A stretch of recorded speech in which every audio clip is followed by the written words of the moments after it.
Hey everyone, it's Amanda with Iron Will Dog Training. This is Blue and Moxie. They're mini Bernedoodles from Rocky Mountain Bernedoodles, and they're getting ready to go home. They're brother and sister, and they've done very well. So this is just their video we put together for you to show you what they can do. Thanks so much.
Okay, so this is the feeding ritual that we do with Moxie and Blue every day, twice a day.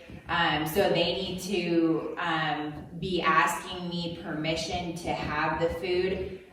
We do nose, eyes, ears, so they need to be looking in my eyes, nose up for smell, and ears listening to me. They should never just go after the food or just look at the food or the food bowl. It's very important that you get that eye contact and that they understand that you own the food, not them, and that will prevent aggression, and just keep practicing this so that it'll prevent aggression in the future. Wait.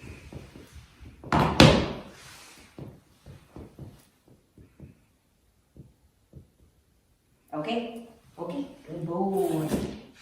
Good. So okay is the release command. So after they do exactly what I want, just say okay, and they know that they can have the food. And petting them and everything is good. You know, we get our kids around them and pet them. So that's really good for them, and putting your hand in the food and stuff. So just keep doing this the rest of their life and you'll be set. Okay, so I'm just gonna go over Blue and Moxie's crate regimen that we do with them. So their crates are over here. Moxie, down. Good. Okay. So you just, the word is kennel when you want them to go into their kennel. And that's all you need to say. Just say, you know, Blue kennel, Moxie kennel, and that's it. Don't add to that. Don't get them, you know, overly excited. Just make sure that it's always a, you know, they're in a calm state of mind. You're in a calm state of mind. I mean, it needs to be a good, positive experience, and calm experience. So just keep that in mind. Also, the bedding in here, I just do thin fleece blankets in here, because if it's thicker than that, they just get way too hot. And so just don't put too much in there, because these guys have really thick coats and it's just too much for them. You don't want them to overheat. And then I have, the only toys that I put in there are chew toys. So the antlers and these rawhide bones. So these are really good, and they can just really chew on these, and they're still teething right now. So that's, really important to have in there, especially if you're going to be gone during the day. They don't really need anything in there at night, but it's mainly just for during the day if you can't take them with you anywhere or whatever. So, or if you're just hanging out and they need something to chew on. But that's it. And I mean, the door means absolutely nothing. So I leave the door open a lot so that they can just go in and out as they please, and just do whatever. But they know when I tell them to kennel, it means kennel, and until I release them to come out, then they can come out and do whatever. And if they want to go back in it, fine. But they know that they have to, when I say kennel, that means kennel. But again, just make sure this stays a positive experience all the time. Don't ever use their crate as a punishment. This is where they stay at night, and during the day when we cannot take them with us, they do great. They are completely crate trained. This is like their bedroom, like their den. So they really love it. So never feel bad about putting them in here, because they love it. They're totally used to it. It's their bedroom. And also, if for some reason, they might start a habit of whining in there or barking in there for any reason, you definitely need to correct them on that. You need to just give them a firm no. If that does, come up in the future, don't feel bad about it, but definitely correct them. And especially if you know that they have, already went out to the bathroom and, that they're good to go, unless they do need to go to the bathroom or whatever. So just keep that in mind, but they both do great. Okay, so something else I'm gonna go over is what we have worked on with her is like the blow dryer, the vacuum, like all the loud noises and, all of that blowing on her, just messing with her, touching her all over, getting her ready for the groomer, the vet, everything like that. So I'm just gonna demonstrate that.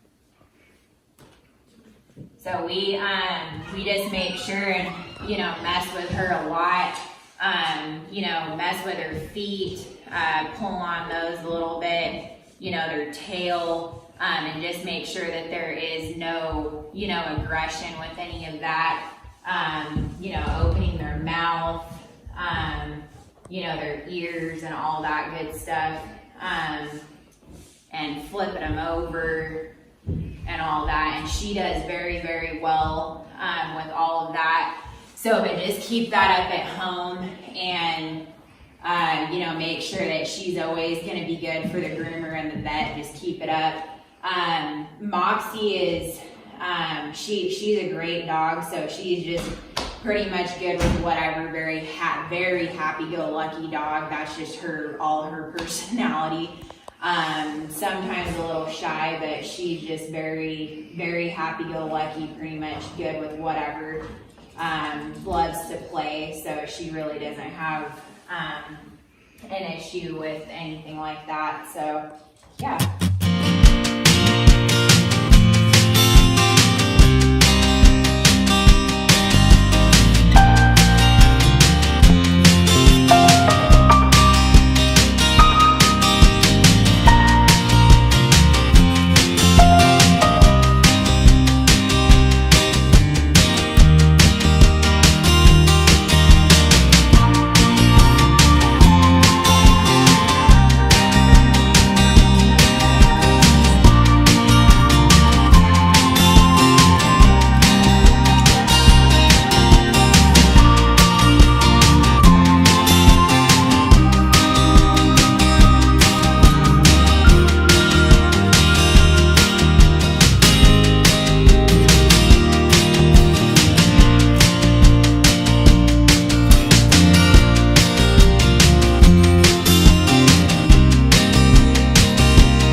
Bye.